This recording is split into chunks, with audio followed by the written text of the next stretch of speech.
Hey, what's going on, guys? This is AndrewChicken, and welcome back to another video. In this one, we're going to recap everything that's coming in the Valor's End update, as well as going over many of the changes that happened on the PTS, of which there were actually quite a few. So, let's get started.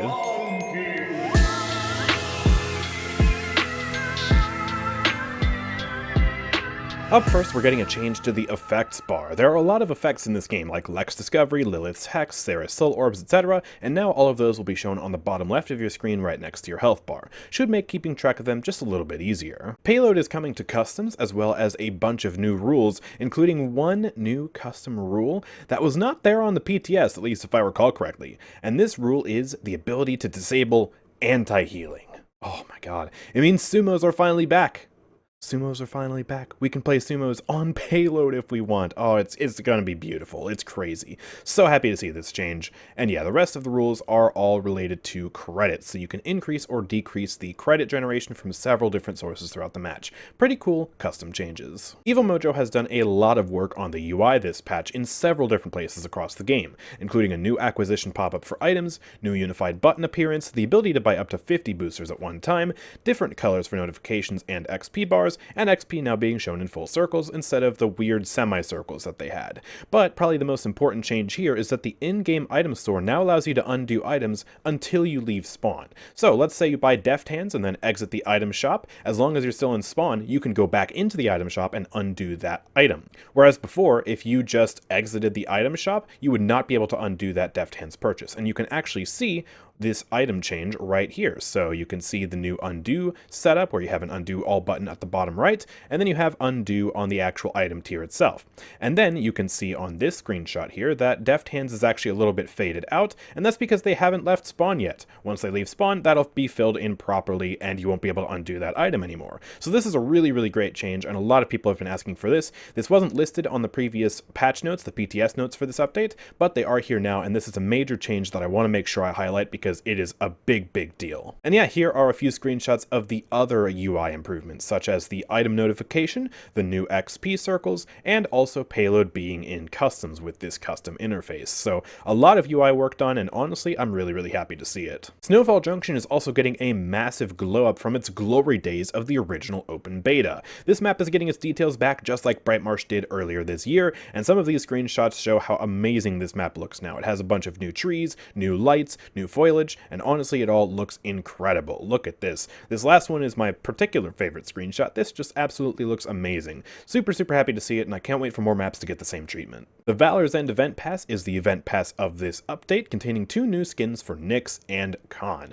And they're both pretty barbaric looking skins. They're pretty cool generally, and I've already made videos covering both of those, so go check them out. I'll have them linked in the cards and in the description below. Now let's talk about mode rotations. We're getting some new limited time modes, including Swift Siege, which is basically a faster version of Siege, where each team starts out at 2 to 4 score, and they have increased credits throughout the match. They also get a minor bump in movement speed, so you are generally going to play this match really, really quickly. And it's great if you want kind of a bite-sized version of Siege. Next up, we have my particular favorite limited time mode of the update, which is the Classic Maps mode. This mode brings back 3 of the classic maps from before their reworks, which they have in the game now. Those maps being Stonekeep, Warder's Gate, and Timbermill. If you've seen any of my PTS footage, then I'm sure you've seen all 3 of these original maps, and it is really cool to go back into the past and check out these pre-rework maps. Some of the pre-rework maps are actually better than their current versions in game, I think, but some of them are worse and show how far the game has come in terms of their map design, in particular Timbermill. Oh boy.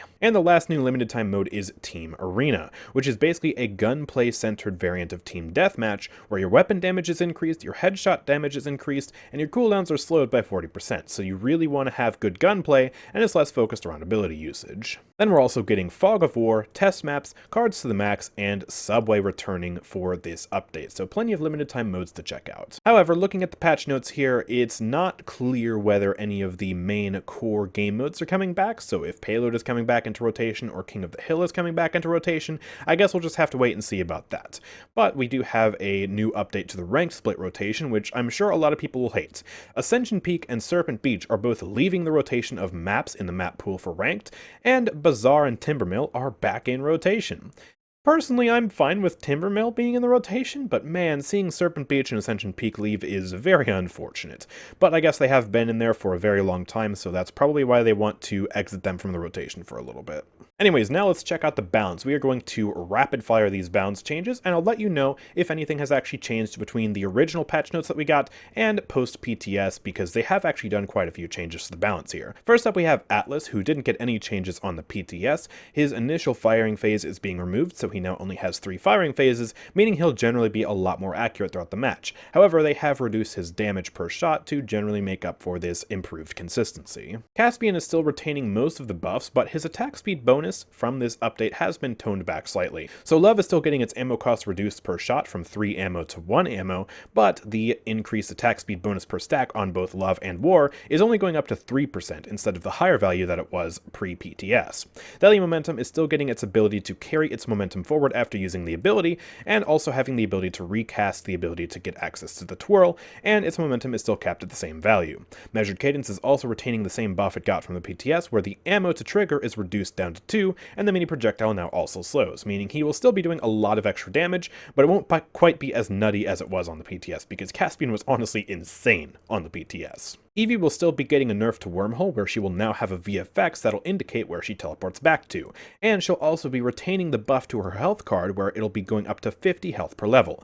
However, the base health buff that was going to increase her health to 1900 has been reverted, so she will still only have 1800 HP. Thank goodness for that. That was absolutely insane. Furia is still getting 2 massive reworks to her talents, but they have actually been buffed since the PTS. Cherish is getting its original effect now integrated into Kindle Soul. And by the original effect, I mean the effect that basically increased the amount of healing Kindle Soul did based on the missing health of the ally, not based on their max health. So a bit of a weaker version of Cherish, being integrated into the base Kindle Soul now. The new Cherish now heals allies within 35 units of the target at 50% effectiveness. This is a massive range increase from what it was on the PTS. I believe on the PTS it was only 20, so this is actually pretty huge, and you should see a lot more value out of Cherish now. Exterminate is getting its old effect removed, and its new effect will increase the Wrath attack speed bonus to 15% per tier, and that also stacks with the Surgery keyword, which grants a 10% damage increase to her attacks as well. And then Kindle Soul is getting its range increased to 200 at base, the base heal increased from 850 to 900, that's a buff that wasn't there on the PTS, and the healing over time effect is also being increased from 340 to 400. And yeah, like it says, it will now heal up to 15% more based on targets missing health. So yeah, Furia getting a little bit stronger than she was on the PTS, glad to see that, and hopefully the bug where her range wasn't working on the PTS will also be fixed. Grover is still getting nerfed, but not quite as harshly as he was on the PTS. Rampant Blooming is getting its initial heal reduced from 425 to 300, and the healing over time is getting reduced from 275 to 200. Originally, it was going to be almost cut in half, so it's nice to see that they toned it back a little bit. Thankfully, Imani is not getting the boneheaded nerf that she was about to get on the PTS. Instead, what they've done is they've increased the radius of the VFX on Mana Rift to 30 units, thus making it so that Mana Rift will not be nerfed. However, you will be able to see where you need to stand in Mana Rift a lot easier now, and you could sort of view this as a nerf to ulting while using Mana Rift, because the VFX radius might reveal you through walls now. So I guess technically kind of a nerf, but I mean, that's a very small use case. I'm sure it'll be fine. It's just a parity change, really. Inara is getting nerfed, but the nerfs are being toned back very, very slightly. I do mean very slightly. Mother's Grace is still getting hard nerfed. Its damage reduction is being reduced by 5%, and the bonus healing effect is removed entirely. Earthen Guard is also getting its base damage reduction reduced by a further 5% down to 30%, but the duration is not getting nerfed as hard. Now it'll be a 5-second duration instead of, I believe, the 4.5-second duration that was planned on the PTS, so the duration is nerfed slightly less, which is good to see, because that was really impacting the other talents more than I think it should have. Io's rework remains exactly the same. Lifelink's old effect is being moved into Guardian Spirit, and the Moonlight healing penalty is removed. The new effect of Lifelink is that Io and Luna now basically heal each other for 50% of the healing that they give to their allies, really making their lives linked. I still really love that. That is such a cool way to tie the name of the talent and the actual talent's effect together. Guardian Spirit is now healing allies at base, around Luna for 300 healing per second, and Moonlight is now always visible regardless of proximity to target, in a similar vein to Imani's change, kind of a parity change just to make things more clear, which is really, really good. So Io's still getting a massive buff this patch, love to see it. Kasumi is still getting her tremendous rework, and the numbers are basically the same. So Yokai Doll is getting its range normalized to 100 units, its damage is going up to 300, and the lockout is being reduced to just half a second. The fire rate is also being decreased from 0.6 seconds to 0.65 seconds, so it'll actually fire a little bit more slowly. Savage Tear is getting its damage decreased down to 300, and its range is also being normalized alongside the primary fire. Its cooldown is also getting decreased from 9 seconds to 7 seconds, and they removed the disarm on Savage Tear when casting it with 5 stacks of Curse. Now it'll heal Kasumi for each stack of Curse on the target when Savage Tear is used, and if the target has 5 stacks of Curse, then it will heal for an additional 300, so you can get a maximum of 700 healing. Body and Soul now has the ability to refire the ability, so you can teleport to your soul instead of your body, which is a huge deal. It means you can have a lot more freedom with this movement ability now, and her spirit form is now invisible for the duration of the ability. Spirit Lore is being renamed to Spirit Traps, and it's basically getting the old functionality of Spirit Bombs put into the base kit. However, the fear is being replaced with a 20% slow, the traps can now be destroyed, and the placement is more responsive, so these should feel a lot better, but also they are going to be a little bit less impactful in her base kit now. And then Haunted Ground is replacing Spirit Bombs. This is a brand new talent, and it basically restores the old functionality of the traps, where you can teleport to the traps. And this talent actually retains the range deploy of the base kit traps now, making this talent really, really good from our testing on the PTS. And the traps will regain their fear with this talent, also increase the size of the explosion by 25%, and the stacks of Curse that it applies by 2. So this talent seems to be her new best talent, from what I can tell, and it's actually really, really fun to play. She's also getting a few card changes. Betrayal is getting a slight nerf. It's getting its cooldown reduction reduced from half a second per tier to 0.3 seconds per tier. Cursed Doll is being incorporated into Savage Tear, which is the card that basically gave you stacks for casting Savage Tear on somebody. And the new effect of this is that when an enemy dies to Savage Tear, a random enemy within 30 units has up to 5 curse stacks placed on them. Unseen Eyes is getting its older effect removed, and its new effect is that it will increase the base heal from Savage Tear by up to 50 per stack of curse. So, massive changes to Kasumi. They did write a blog about the Kasumi changes, and I'll have a link to that in the description down below if you want to read that. Definitely recommend reading it. It kind of gives you an idea of their thought process behind the rework to Kasumi. But really happy to see that Kasumi is actually getting some pretty good changes. Maldamba is getting Ritual Magic buffed from 15 per tier to 20 per tier. Anyways, Nyx is getting a bunch of nerfs alongside her new skin. Her health is going down from 4,850 to 4,700, Rift Slash is getting its cooldown increased to 11 seconds, the slow potency reduced to 25%, and the slow duration reduced from 1 second to half a second. I think that's a typo. Royal Presence is also getting its cooldown increased by a massive 3 seconds, from 11 seconds to 14 seconds. You'll definitely need to buy Chronos on Nyx now. Octavia's Marksman Rifle is now fully automatic. Feels really, really good, man. It feels so good. Definitely try out Octavia this patch. However, to compensate for this massive boost to her consistency, her damage while scoped is nerfed from 435 down to 415. Ray is getting a technical change to Vivify that won't change anything in 99% of circumstances. She is getting her 100% damage resistance changed to damage immunity. What this means is that you can't be executed through Vivify anymore. So, Dragon Punch previously would kill her through the 100% damage resistance, now it won't do that. So, very technical change, but it is a buff to Ray. Ceres is getting a talent rework and also just a flat-out buff that wasn't there on the PTS. So Mortal Reach is getting a new effect where you will increase the duration of shadow travel by 1 second, and you can now use Restore Soul while in shadow travel, meaning you can heal while immortal, which is a pretty cool change. And Restore Soul is getting its base range increased from 125 to 200, and the healing per tick is going up from 150 to 165. So this is a flat healing buff that will apply to all of her talents, making her just stronger across the board. This is new, that was not there on the PTS, so pretty cool change. Sati is also getting a rework to Heads or Tails, where the heal and reveal effect of Heads or Tails is getting removed, and now Ricochet will hit 2 targets. Yeah, kinda lame. And Ricochet will now also have a new ability to it, to where if you detonate Ricochet with Wallbang, that detonation can be triggered multiple times, allowing you to deal massive damage with Ricochet and the Wallbang as long as you have the right setup. It seriously does a ton of damage, but it feels more like a gimmick to me, personally. And also, the Sati bot will now properly fire Wallbang, if you were concerned about Sati bots. Skye is getting some nerfs, but she is getting one change that wasn't there on the PTS. So her health is getting reduced down to 2,000, and Shadow Walker is getting a nerf to 20%. Shadow Walker, keep in mind, is the speed bonus while in stealth, so that's going down to 20%.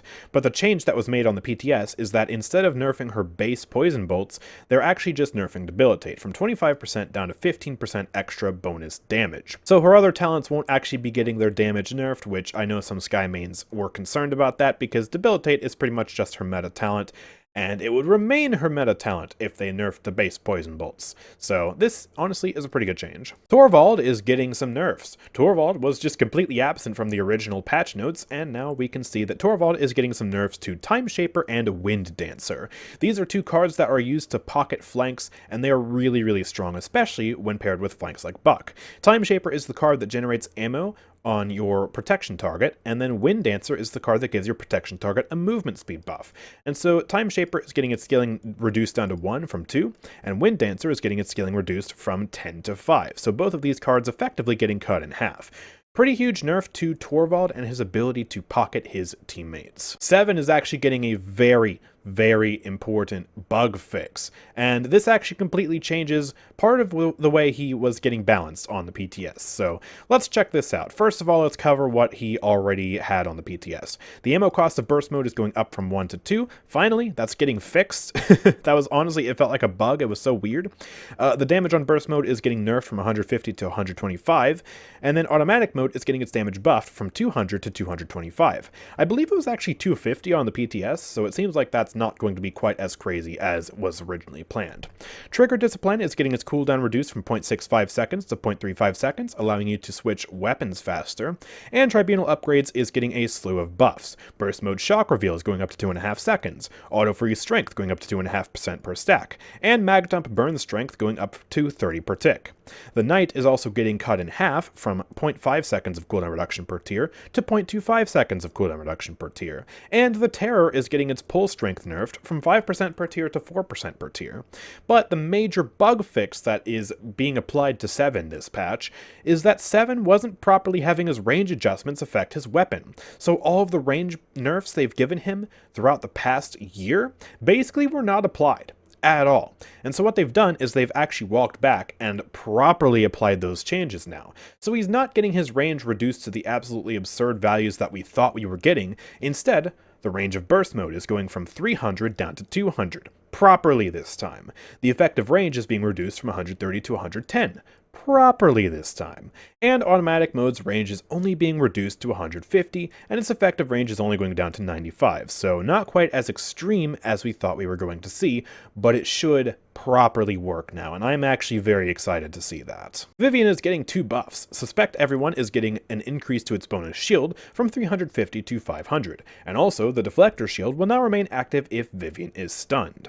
Ying is also getting some massive buffs, but the buffs are being toned down from where they were on the PTS. So the illusion health is still going up to 1500, and she will still be able to have a maximum of 3 illusions deployed. However, the healing on the illusion has gone from 500 down to 450, which is still a buff from the original 420 before this patch. Illusory Rift is now also healing for 3000 normal healing and 1800 true healing, so about 37% will be true healing instead of the 50% that it was previously. So yeah, a bit of a nerf to the planned buffs, but still massive buffs overall to Ying, and she is going to be a very formidable healer this patch. Finally, we get to move on to the bug fixes. I want to briefly just go over these. So there are some bug fixes to acquisitions. They fixed an issue where players would receive an acquisition on boot up from old or platform-specific items, and they also fixed the issue where players would occasionally end up soft-locked due to a permanent acquisition.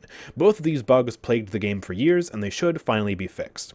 Also, in the Champion Select tab, they fixed an issue where Champion Select would hitch if players went to the Sprays tab. To fix that, they just removed the Sprays tab.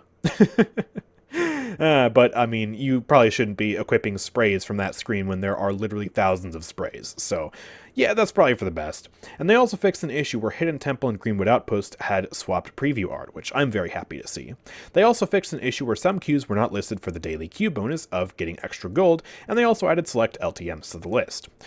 And also, they fixed some issues with the settings. So they fixed an issue where resetting your settings would default the aim assist strength setting to 0, and also fixed an issue where scope sensitivity would not allow you to go to positive numbers. Now onto some champion-specific bug fixes. Grok is getting a description fixed, and he's also having an issue fixed where Spirit's Domain was doing too much damage. Imani is getting a massive bug fix where enemies can no longer see her health bar when looking at her dragon.